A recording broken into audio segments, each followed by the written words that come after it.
চলো আজ তোমাদের বলি আমি কিভাবে চিকেন স্যুপ তৈরি করি। সবার প্রথম কড়াইতে 2 চামচ মতো তেল দিয়ে আদা আর রসুন কুচি ভালো করে ভেজে নেব। এরপর তাতে দিয়ে দেবো কয়েকটা বোনলেস চিকেন, সেটা হালকা করে ভেজে নিয়ে সেদ্ধ হতে দেবো। আচ্ছা, এখানে স্যুপ যেহেতু অনেকটা হবে তাই জলের পরিমাণটাও অনেকটা আছে। চিকেনটা সেদ্ধ হতে হতে আমরা এদিকে সবজিগুলো ভেজে নেব। কড়াই আবারও 2 চামচ তেল দিয়ে একটা দারুচিনি, 2টো তেজপাতা এবং 4টে লবঙ্গ দিয়ে ভালো করে সবজিগুলো ভেজে নেব।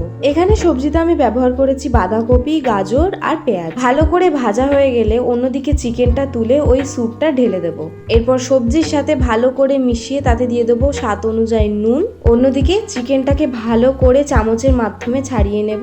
চিকেন ছাড়ানো হয়ে গেলে সবজিটা ফুটে এলে চিকেনগুলো ভালো করে মিশিয়ে নেব এবং তাতে দিয়ে দেবো 2 চামচ মতো গোলমরিচ গুঁড়ো এবং দিয়ে দেবো সাথে 2 চামচ সয়া সস। সয়া সসটা দেওয়ার পর ভালো করে মিশিয়ে নেব এবং যখন এটা ফুটে আসবে তখন এই স্যুপে 2টো ডিম ভালো করে ফেটিয়ে মিশিয়ে নেব এবং দিয়ে দেবো কর্নফ্লাওয়ার।